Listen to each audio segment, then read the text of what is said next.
आपने machine learning सीख ली है और डेटा साइंस भी सीख ली है। उसके बाद जब भी आप जॉब सर्च करने जाते हैं लिंक्डइन के ऊपर या फिर किसी और प्लेटफॉर्म के ऊपर, तो आपने एक की पॉइंट बहुत अच्छे से नोटिस किया होगा कि आज के टाइम के अंदर मार्केट के अंदर एमएलओप्स की डिमांड बहुत ज्यादा बढ़ रही है। मतलब किसी भी जॉब वैकेंसी को ओपन करते हैं तो वहां पे कहीं ना कहीं एमएलओप्स डेवलपर की जरूरत पड़ती है।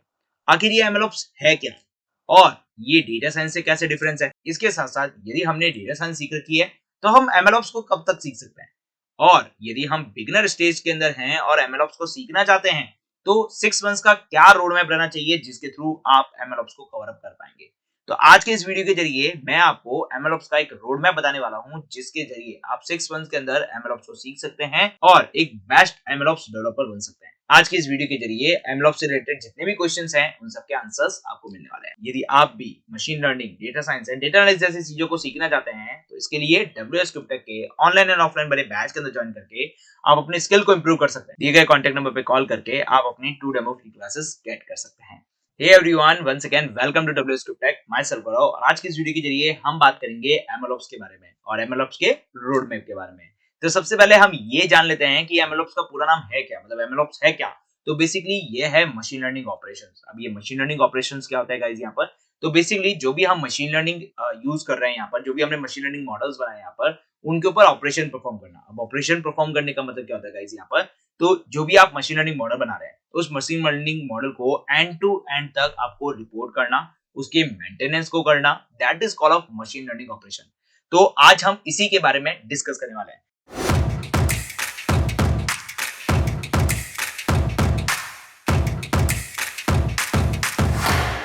तो देखिए, आज मैं कुछ इन 3 एजेंडा के बारे में बात करने वाला हूँ। एमएलओप्स के रोड मैप के बारे में बात करेंगे। इसके अंदर हमारा 3 एजेंडा होगा। सबसे पहले हम ये जानेंगे कि एमएलओप्स होता क्या है। उसके बाद हमें एमएलओप्स को सीखने के लिए कौन-कौन से टेक्निकल टूल सीखने चाहिए जो कि हमें 6 मंथ्स के अंदर कवर अप कर सकते हैं। उसके बाद एवरेज सैलरी क्या हो सकती है इंडिया के अंदर, इसके बारे में डिस्कस करने वाले हैं। सबसे पहले मैं यहाँ पर बात करने जा रहा हूँ यहाँ पर कि एमएलओप्स होता क्या है। तो बेसिकली एमएलओप्स का मतलब होता है मशीन लर्निंग ऑपरेशन। लेकिन मशीन लर्निंग ऑपरेशंस का मतलब क्या है यहाँ पर?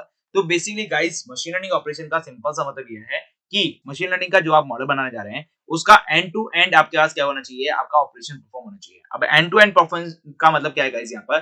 देखिए, कभी भी किसी भी मशीन लर्निंग मॉडल को जब हम बनाते हैं तो उसके लिए क्या क्या स्टेप्स होता है। सबसे पहला स्टेप्स होता है हमें यहाँ पर डेटा कलेक्शन का। यस, यदि आप कोई मशीन लर्निंग मॉडल बना रहे हैं, जैसे कि मैं एग्जांपल के तौर पे मैं आपको बताऊं यहाँ पर, जैसे कि आप यहाँ पर कार पार्किंग सिस्टम बना रहे हैं जहां पे आप ये डिटेक्ट कर रहे हैं कि उस पार्किंग के अंदर कोई स्लॉट ब्लैंक है या नहीं है। अब इसके लिए एंड टू एंड मॉडल आपको बनाना है। अब इसको मॉडल को बनाने के लिए सबसे पहले आपको जरूरत पड़ेगी डेटा की। तो सबसे पहला काम क्या होता है हमारा? डेटा गैदर करना। डेटा गैदर करने के बाद में अब आपका सेकंड काम क्या होगा? डेटा फिल्ट्रेशन करना, ताकि आपके पास जो डेटा आया है यहाँ पर उसके अंदर काफी मिस्टेक्स हो सकती है। तो उसमें से आपका सेकंड काम क्या होगा? डेटा फिल्ट्रेशन करना। डेटा फिल्ट्रेशन करने के बाद में अब डेटा को आप क्या करना? क्लीन करना अकॉर्डिंग टू आपके पास मशीन लर्निंग मॉडल के लिए। यस, ऐसा नहीं है कि जो आपका डेटा आया है उसे आप डायरेक्टली मशीन लर्निंग मॉडल में लगा सकते हैं, नहीं। आपको मशीन लर्निंग मॉडल बिल्ड करने के लिए मशीन लर्निंग एल्गोरिथम को यूज करना पड़ेगा और उन मशीन लर्निंग एल्गोरिथम के लिए आपको डेटा फिल्ट्रेशन की जरूरत पड़ेगी। तो यहाँ पे आपका क्या आएगा? डेटा क्लीनिंग का प्रोसेस आएगा। अब डेटा क्लीनिंग के प्रोसेस के बाद में डेटा का ईडीए होता है, मतलब एक्सप्लोरेटरी डेटा एनालिसिस होता है, जहां पे आप डेटा के एनालिसिस करते हैं कि इसके ऊपर कौन सा मॉडल बेस्ट रहेगा। अब यहाँ पर आप क्या करते हैं? अपनी मशीन लर्निंग की जो एल्गोरिथम्स होती है वो आप यहाँ पर सेलेक्ट करते हैं। देन आपने जो मशीन लर्निंग एल्गोरिथम सेलेक्ट की है यहाँ पर, उसके ऊपर आप क्या करते हैं? अप्लाई करते हैं और आपका मॉडल तैयार हो जाता है। अब मॉडल तैयार होने के बाद में आप उसकी क्या करते हैं? टेस्टिंग करते हैं कि ये मॉडल परफेक्टली वर्क कर रहा है या नहीं कर रहा है। मॉडल के परफेक्टली वर्क करने के बाद में अब बारी आती है मेन इंपॉर्टेंट चीज कि अब इसे हम क्या कर रहे हैं? डिप्लॉय कर रहे हैं। अब डिप्लॉय करने के लिए अलग अलग मेथड्स हो सकते हैं, चाहे आप किसी वेबसाइट पे डिप्लॉय कर सकते हैं, किसी एप्लीकेशन पे डिप्लॉय कर सकते हैं। यदि आप किसी एप्लीकेशन पे डिप्लॉय कर रहे हैं तो उसके लिए आपको क्या करना पड़ेगा? क्लाउड सर्विसेज सीखनी पड़ेगी। देन आप क्लाउड्स के ऊपर डिप्लॉय करने के बाद में आप क्या कर सकते हैं? उनको किसी ऐप के साथ कनेक्टेड करके वर्किंग कर सकते हैं। अभी तक आपका काम यहाँ पर खत्म नहीं होता है। ये काम था सिंपल सा मशीन लर्निंग का, लेकिन एमएलओप्स के अंदर थोड़ा सा काम चेंजेस हो जाता है यहाँ पर। देखिए, एमएलओप्स के अंदर क्या काम चेंजेस होता है कि आपने ये काम तो बना लिया है, लेकिन इनकी सर्विसिंग भी बहुत ज्यादा जरूरी है। क्या पता आपने जो मॉडल बनाया है वो एक पर्टिकुलर टाइम पीरियड के लिए वर्किंग कर रहा हो, उसके बाद में वो फेल हो जाए, या फिर आपके पास कुछ ऐसी सिचुएशन हो जाए जहां पे ये मशीन लर्निंग जो मॉडल्स है आपके पास यहाँ पे वो परफेक्टली वर्क ना करें। तो फिर यहाँ पे आप अपने मॉडल के साथ क्या करते हैं? यहाँ पर टाइम टू टाइम उसे सर्विसिंग करते हैं। मतलब बेसिकली गाइस बात करूं यहाँ पर, तो आप उसमें अंदर कुछ कुछ रिफ्रेशमेंट करते हैं ताकि आपका मॉडल यहाँ पर परफेक्टली वर्क हो। जैसे मैं सिंपल सा चैट जीपीटी की बात करता हूँ।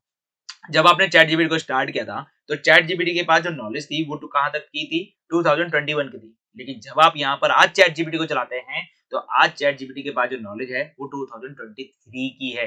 यस, यहाँ पर देखिए बेसिकली चैट जीपीटी ने भी अपने आप को अपडेट किया है। चैट जीपीटी क्या है, एक मशीन लर्निंग मॉडल का ही एग्जांपल है, जहाँ पे आपके पास कुछ सेट ऑफ इंस्ट्रक्शन के ऊपर आपको सेट ऑफ आउटपुट देखने को मिलते हैं। अब यहाँ पर चैट जीपीटी के पास जो पहले डेटा था वो कहाँ तक था 21 का था। लेकिन आज के टाइम के हिसाब से वो डेटा जो नॉलेज थी यहाँ पर वो बहुत ही कम थी। तो फिर चैट जीपीटी ने भी क्या किया, अपने आप को अपडेट किया। इसका मतलब चैट जीपीटी ने कहीं ना कहीं एमएलओप्स का इस्तेमाल किया है। एमएलओप्स का इस्तेमाल करने का मतलब क्या है कि चैट जीपीटी ने क्या किया है कि पहले वो मॉडल बनाया, मॉडल बनाने के बाद में उसे डिप्लॉय भी किया है किसी वेबसाइट के ऊपर। डिप्लॉय करने के बाद में उसके ऊपर आपके पास क्या कर रखी है, ट्रेनिंग जो है आपके पास कंटिन्यूस रखी है। मतलब आपके मॉडल को यहाँ पर आपके पास क्या किया है, सर्विस कर रखा है। तो ये होता है एमएलओप्स की कहानी। तो बेसिकली यदि मैं एमएलओप्स के बारे में बात करूं कि एमएलओप्स क्या होता है यहाँ पर, तो that is a machine learning operation. ये क्या है, एक मशीन लर्निंग ऑपरेशन है यहाँ पर, जिसके अंदर आप क्या करते हैं, यहाँ पर एंड टू एंड प्रोसेस करते हैं डिप्लॉइंग का, मैनेजिंग का एंड मॉनिटरिंग का। मॉनिटरिंग का मतलब क्या है यहाँ पर कि आपका मॉडल सही तरीके से काम कर रहा है या नहीं कर रहा। कभी भी आपका मॉडल सही तरीके से काम नहीं कर रहा हो तो उसे अपडेट करना पड़ता है, राइट। तो दैट्स अ मॉनिटरिंग का। तो एमएलओप्स का क्या क्या गोल होता है यहाँ पर, एमएलओप्स के 3 गोल है यहाँ पर, डेवलपिंग, सबसे पहले डेवलपिंग, फिर मैनेजिंग एंड देन मॉनिटरिंग। ये आपके पास क्या होता है, एमएलओप्स का ऑपरेशन होता है। अब मेरा क्वेश्चन यहाँ पे ये था कि हमने जो टेक्निकली अभी तक पढ़ा है, अभी तक जैसे कि आपने अभी तक पढ़ा होगा, मशीन लर्निंग पढ़ा होगा, डेटा साइंस पढ़ा होगा, उससे ये कितना डिफरेंस है। तो उससे आपका थोड़ा सा डिफरेंस है यहाँ पर। यदि आपने केवल डेटा साइंस सीखा है यहाँ पर, तो उससे आपका थोड़ा सा डिफरेंस है। मशीन लर्निंग के अंदर हम डिप्लॉयमेंट के बारे में नहीं पढ़ते कि मॉडल को कहाँ डिप्लॉय करना है, राइट। ये बेसिक चीजें हम यहाँ पर छोड़ देते हैं, राइट, क्योंकि हम बेसिकली हमारा जो टारगेट होता है वो मशीन लर्निंग मॉडल बनाने के लिए होता है। तो यहाँ पर आपके पास क्या होता है, बेसिकली डिप्लॉयमेंट का भी पॉइंट यहाँ पर ऐड होता है। सेकंड चीज, मशीन लर्निंग मॉडल बनाने के बाद में हम उसे छोड़ देते हैं, मतलब फ्री कर देते हैं कि यस आप इसे कहीं पे भी यूज कर सकते हैं। लेकिन यहाँ पर हम एमएलओप्स की बात करें तो एमएलओप्स के अंदर क्या होता है गाइस, यहाँ पर मॉनिटरिंग होने के बाद आपके पास उसकी सर्विसिंग भी होती है। सर्विसिंग का मतलब क्या है, यहाँ पर यदि उसके अंदर कोई अपडेशन आए हैं, यदि उसके अंदर कोई अपडेट करना है, तो बेसिकली वो अपडेट हमें करना पड़ेगा। तो ये काम किसके अंदर होता है, एमएलओप्स के अंदर होता है, राइट। तो ये बेसिकली जो आप यहाँ पर मशीन लर्निंग पढ़ रहे हैं उससे यहाँ पर कुछ ही आपका डिफरेंस है। अब बेसिकली यदि हम बिगिनर स्टेज के ऊपर है, हमें अभी तक मशीन लर्निंग नहीं सीखी है, डेटा साइंस नहीं सीखा है, और उसके बाद भी हमें एमएलओप्स सीखना है, तो हमारा क्या रोड मैप रहना चाहिए, हमें क्या क्या चीजें सीखनी चाहिए, तो अब हम उसके बारे में बात करते हैं। तो सबसे पहले मैं आता हूँ यहाँ पर टेक्निकल टूल्स के बारे में। देखिए टेक्निकल टूल्स के अंदर बात करूँ यहाँ पर, तो टेक्निकल टूल के अंदर सबसे पहले पॉइंट आपका आ सकता है मैथमेटिक्स। यस, आपको मैथमेटिक्स बिल्कुल आनी चाहिए, क्योंकि देखिए यदि आप मशीन लर्निंग का काम करें या फिर डेटा साइंस का काम करें या फिर एमएलओप्स का काम करें, आपको मैथमेटिक्स आनी बहुत ज्यादा इंपॉर्टेंट है, क्योंकि विदाउट मैथमेटिक्स आप आगे नहीं बढ़ सकते। मैथमेटिक्स के जरिए ही मशीन लर्निंग की जितनी भी एल्गोरिथम्स है वो आगे वर्किंग समझ में आएगी, अदरवाइज आपको वर्किंग नहीं समझ में आएगी। बेसिक मैथमेटिक्स की जरूरत पड़ेगी। ऐसा भी नहीं है हाई क्लास मैथमेटिक्स को सीखें, ऐसा भी नहीं है आप इंजीनियरिंग लेवल की मैथमेटिक्स को सीखें, यहाँ पर नहीं, आपको बेसिक लेवल की मैथमेटिक्स आनी चाहिए। 12th स्टैंडर्ड की मैथमेटिक्स आनी चाहिए, जिसके अंदर लीनियर अलजेब्रा हो गया, कैलकुलस हो गया, प्रोबेबिलिटी हो गया। यहाँ पर ये बेसिक बेसिक जो आपके पास एल्गोरिथम, बेसिक बेसिक जो आपके पास यहाँ पर मैथमेटिक्स है, वही आपके पास एमएलओप्स में भी काम आती है। उसके बाद नेक्स्ट इंपॉर्टेंट पॉइंट आता है आपके पास programming language. Yes, without programming language आप एमएलओप्स में आगे नहीं बढ़ सकते। तो इसके लिए आप चाहें तो पाइथन को चूज कर सकते हैं, और आप चाहें तो आर प्रोग्रामिंग लैंग्वेज को चूज कर सकते हैं। तो मैं यहाँ पे प्रेफर करूंगा कि आप पाइथन को चूज करें यदि आप बिगिनिंग स्टेज के अंदर है, क्योंकि देखिए आर का जो यूज है वो रिसर्च सेक्टर के अंदर होता है। बेसिकली आपके पास कंपनीज के अंदर आर का इस्तेमाल बहुत ही कम होता है। इसके रादर आपके पास पाइथन प्रोग्रामिंग लैंग्वेज का सबसे ज्यादा यूज होता है। तो आपको पाइथन प्रोग्रामिंग लैंग्वेज सीखनी चाहिए यहाँ पर, और जो आगे का हमारा करिकुलम होने वाला है वो पाइथन प्रोग्रामिंग लैंग्वेज के थ्रू ही होने वाला है। तो आपको क्या करना चाहिए, पाइथन प्रोग्रामिंग लैंग्वेज सीखनी चाहिए।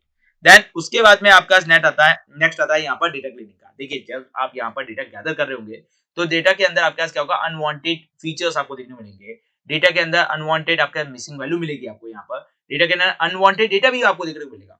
अब इन डेटा को आपको क्या करना पड़ता है, क्लियर करना पड़ता है, और आपके डेटा को कन्वर्ट करना पड़ता है मशीन लर्निंग मॉडल के लिए। यस, मशीन लर्निंग जो मॉडल होता है, या फिर मैं बात करूं मशीन लर्निंग की जो एल्गोरिथम्स होती है यहाँ पर, यस वो एक होती है मैथमेटिकल फॉर्मूला। अब उन मैथमेटिकल फॉर्मूला के लिए रिक्वायर्ड होती है नंबर्स की। लेकिन आपके पास जो रियल टाइम डेटा आता है, उस रियल टाइम डेटा के अंदर बहुत सारी प्रॉब्लम्स होती है। अब उन बहुत सारी प्रॉब्लम को हमें क्या करना पड़ता है, क्लीन करना पड़ता है।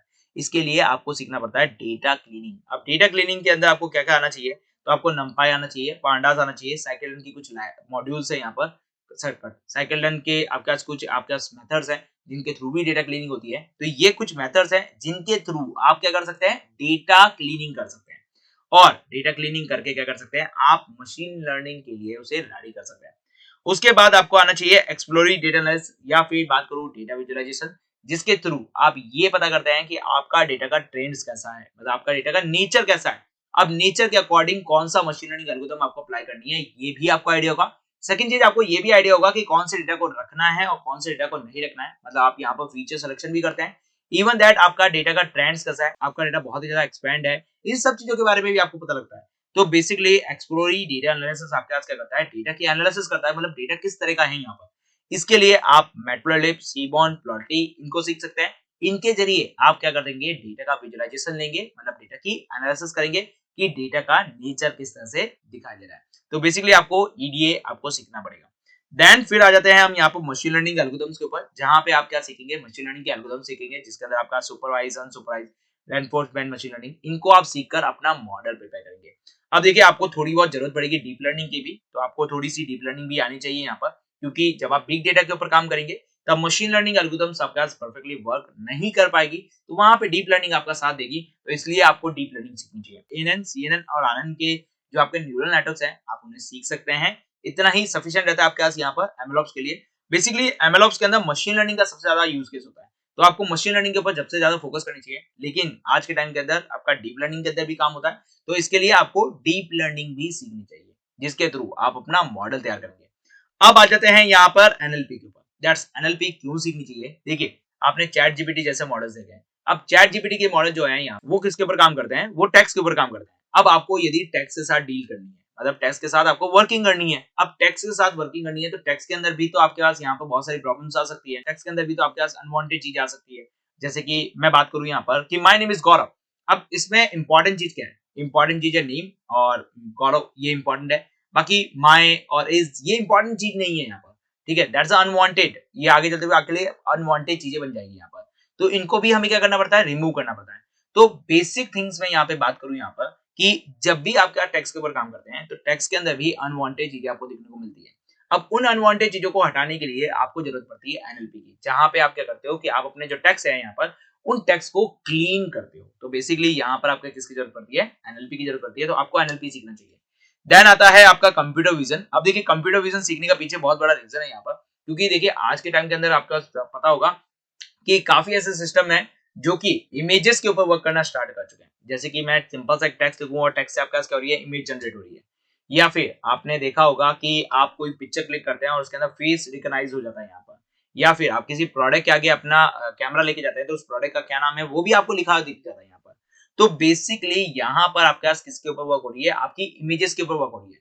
और यदि आप अपनी इमेजेस के ऊपर वर्क करना चाहते हैं, तो उसके लिए आपको जरूरत पड़ेगी कंप्यूटर विजन की, क्योंकि विदाउट कंप्यूटर विजन आप इमेज के ऊपर काम नहीं कर सकते। इसके अंदर आपके पास क्या होता है, इमेज प्रोसेसिंग होता है। इमेज के अंदर भी आपके पास यहाँ पे फिल्टर वगैरह लगाए जाते हैं, वो काम होता है। इमेज के अंदर से डेटा निकालना होता है। तो ये सारी जो चीजें हैं आपको कंप्यूटर विजन के अंदर सिखाई जाती है। तो बेसिकली आपको कंप्यूटर विजन भी सीखना पड़ेगा एमएलओप्स के अंदर।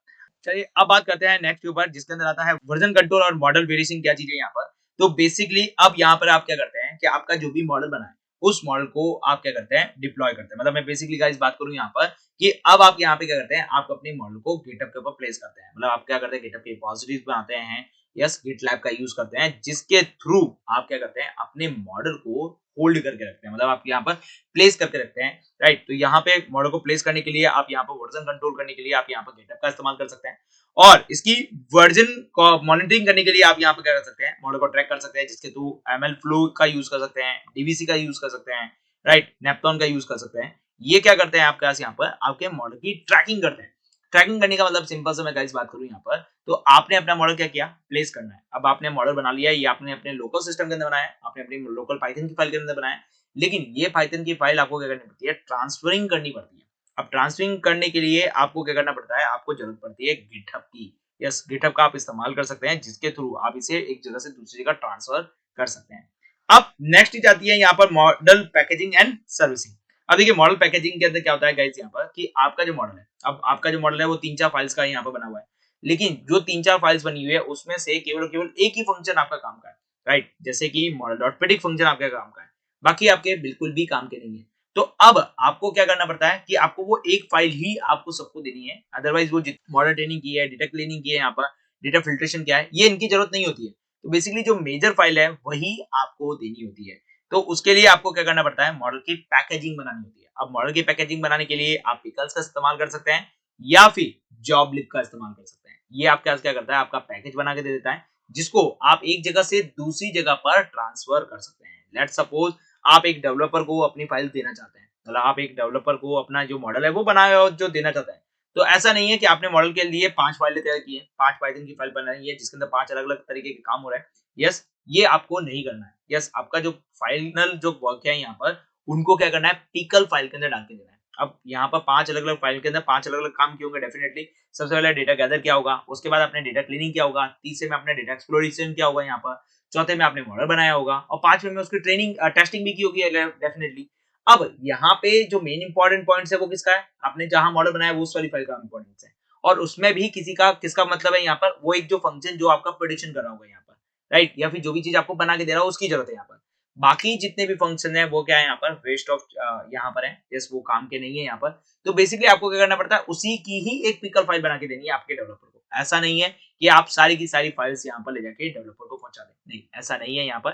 ठीक है, तो उसके लिए आप क्या इस्तेमाल करते हैं, पिकल मॉडल का इस्तेमाल करते हैं। अब ऐसा भी नहीं है कि आप अपनी सारी फाइल्स को ले जाके उसको दे रहे हैं, नहीं, आप अपनी क्या कर रहे हैं, एक पिकल फाइल तैयार करते हैं, मतलब एक पैकेज तैयार करते हैं जिसके अंदर क्या होता है कि वो जो फंक्शन जो आपका वर्किंग करता है यहाँ पर, फाइनल जो वर्किंग करता है वही आपको यहाँ पर देना है उसे, राइट। अब बात करते हैं यहाँ पर मॉडल सर्विसिंग के बारे में। देखिए, मॉडल सर्विसिंग का मतलब यहाँ पर बेसिकली ये है कि अब आपका मॉडल बन चुका है, मतलब आपने मॉडल बना दिया है। अब मॉडल को बनने के बाद में आपको कहाँ पे इसे प्लेस करना है, मतलब आपको क्या करना है, वेबसाइट पे लगाना है या फिर आपको सिर्फ एक डेमो पर्पस के लिए रखना है यहाँ पर। तो यदि आप इसे वेबसाइट के ऊपर लगाना चाहते हैं, मतलब आप एक लाइव वेबसाइट पे लगाना चाहते हैं, तो इसके लिए आपको जरूरत पड़ती है किसकी, फ्लास्क की। तो यहाँ पर आपको फ्लास्क सीखना होगा जिसके थ्रू आप एपीआई क्रिएट करते हैं, और एपीआई के थ्रू आप यहाँ पर जो भी मॉडल बनाए यहाँ पर, उस मॉडल को आप क्या करते हैं, कनेक्ट करते हैं। सेकंड चीज, यदि आप एक डेमोस्ट्रेशन पर्पस के लिए रखना चाहते हैं, तो उसके लिए आप यहाँ पर स्ट्रीमलीट सीख सकते हैं या फिर ग्रूडो को सीख सकते हैं। ये दोनों क्या है, यहाँ पर एक डेमोस्ट्रेशन पर्पस के लिए वेबसाइट तैयार करते हैं, राइट, उनके ऊपर आप अप्लाई करके काम में ले सकते हैं। तो ये था आपके पास यहाँ पर मॉडल पैकेजिंग से रिलेटेड एंड मॉडल सर्विसिंग से रिलेटेड। अब बात करते हैं यहाँ पर डिप्लॉयमेंट से रिलेटेड। देखिए, डिप्लॉयमेंट का मतलब बेसिकली गाइस ये है कि जब आप यहाँ पर अपना पाइथन की मॉडल को लगाएंगे, तो मॉडल आपके पास यहाँ पर वर्किंग करना चाहिए।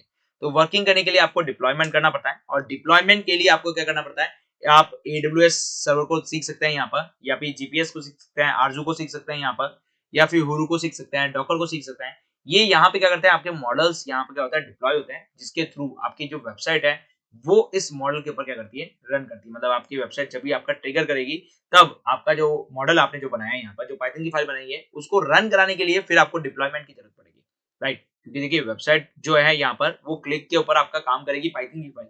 अब पाइथन की फाइल यदि आपके लोकल सर्वर सिस्टम में है तो रन हो जाएगी यहाँ पर, लेकिन जब आप ऑनलाइन इसे रन करना चाहेंगे तो ऑनलाइन रन इसे डायरेक्टली नहीं कर पाएगी। तो फिर आपको जरूरत पड़ेगी आपको सर्वर की, मतलब आपको क्लाउड सर्वर की जरूरत पड़ेगी। तो उसके लिए आप AWS, जीपीएस, आरजू या हुडुकू इनका इस्तेमाल करके काम में ले सकते हैं। अब यहाँ पर जो फाइनल स्टेज पे आता है, that's a CI/CD pipeline. CI और CI/CD पाइपलाइन क्या है यहाँ पर? So that is a configuration, integration and continuous development. Yes, ये आपका आता है CI/CD पाइपलाइन, जो कि आपके पास एक machine learning and data science engineer से आपको अलग बनाती है MLOps को। अब ये क्या है यहाँ पर? तो बेसिकली यहाँ पर आता है कि आपका जो मॉडल आपके पास बन गया है, अब ये मॉडल हर किसी सिचुएशन के अंदर वर्किंग करने के लिए कैपेबल नहीं है, क्योंकि आपने जब डेटा लिया था तब आपके पास एक स्टैटिक डेटा था और स्टैटिक डेटा के ऊपर आपने काम किया था। लेकिन रन टाइम आपका डेटा क्या होता है, बार-बार चेंजेस होता है। अब रन टाइम जब आपका डेटा बार-बार चेंजेस होता है, तो उसके अंदर आपको क्या करना पड़ता है, कंटिन्यूअसली आपको मॉनिटरिंग करनी पड़ती है, ताकि आपका मॉडल उसके अकॉर्डिंग चेंजेस होना चाहिए। देन उसके बाद में उसके अंदर दोबारा रीडेवलपमेंट होना चाहिए। तो वो चीज आपके पास आती है CI/CD पाइपलाइन के अंदर। तो CI/CD पाइपलाइन के अंदर आप क्या करते हैं कि वापस रिवर्स बैक में जाते हैं यहाँ पर, और मॉडल को रिवर्ट वापस तैयार करते हैं न्यू डेटा सेट के लिए। जस्ट जो भी न्यू डेटा सेट आया उसे अपडेशन करते हैं, एंड देन उसके बाद फिर से डेवलपमेंट करते हैं। तो ये पूरा एक आपके पास टेक्निकल टूल्स थे, जिनको आप 6 मंथ्स के अंदर कवर अप करके MLOps इंजीनियर आप बन सकते हैं। अब बात करते हैं कि यदि हम MLOps इंजीनियर बन जाएंगे तो हमारी एवरेज सैलरी क्या रहने वाली है, स्टार्टिंग सैलरी क्या रहने वाली है इंडिया के अंदर। तो मैं बात करूं यहाँ पर MLOps इंजीनियर की सैलरी की बात करूं, यस, तो MLOps की जो एवरेज सैलरी रहती है गाइस यहाँ पर, वो 25 लाख रहती है, क्योंकि ये मॉडल के स्टार्टिंग से लेके डेवलपमेंट तक और डेवलपमेंट से लेके वापस आपके पास यहाँ पर मॉनिटरिंग तक सब कुछ काम करते हैं। तो इनकी जो एवरेज सैलरी रहती है दैट्स 25 लाख रहती है। और मोस्ट ऑफ द रेंज की बात करें यहाँ पर, तो वो 21 से लगाकर 42 लाख तक आपके पास रहती है। लेकिन इसके लिए फिर आपको हर चीज के अंदर क्या होना पड़ेगा, स्किल होना पड़ेगा यहाँ पर, क्योंकि यहाँ पर आपके पास देखिए आपका डेवलपमेंट का भी काम हो रहा है, मतलब AWS सर्वर के भी काम हो रहा है, Heroku, Docker इन सब पे भी काम हो रहा है। इसके साथ साथ CI/CD पाइपलाइन के ऊपर भी आपको वर्क करना है यहाँ पर। इसके साथ साथ आपको पैकेजिंग वगैरह के ऊपर भी काम करना है, आपको वर्जन कंट्रोल के ऊपर भी काम करना है। तो ये सारी चीजें आपको सीखनी पड़ेगी। यस, यदि आप एक मशीन लर्निंग इंजीनियर बनते हैं तो आपको सिंपल सा कंप्यूटर विजन तक भी काम करना पड़ेगा, उसके आगे काम आपको नहीं करना है। लेकिन जब आप MLOps को सीखते हैं यहाँ पर, तो आपको ये प्रॉपर्ली पूरा वर्किंग करना पड़ेगा। तो इसीलिए इनकी पैकेजिंग जो इनके जो पैकेज होता है वो काफी हाई पैकेजेस होता है यहाँ पर। तो बेसिकली ये था आपके पास यहाँ पर 6 मंथ्स का एक रोड मैप, जिसके जरिए आप MLOps को सीखकर MLOps में अपना करियर बना सकते हैं। तो I think I hope so समझ में आ चुका होगा यहाँ पर कि आप किस तरह से MLOps इंजीनियर या फिर MLOps डेवलपर बन सकते हैं इन 6 मंथ के अंदर। तो फिलहाल आज के वीडियो के लिए बस इतना ही रखेंगे। मिलते हैं हमारे अगली वीडियो के साथ, जहां पे हम और भी बहुत ही मजेदार कंटेंट आपके लिए लेके आते रहेंगे। तब तक आप हमारे साथ यूं ही बने रहिए। Till then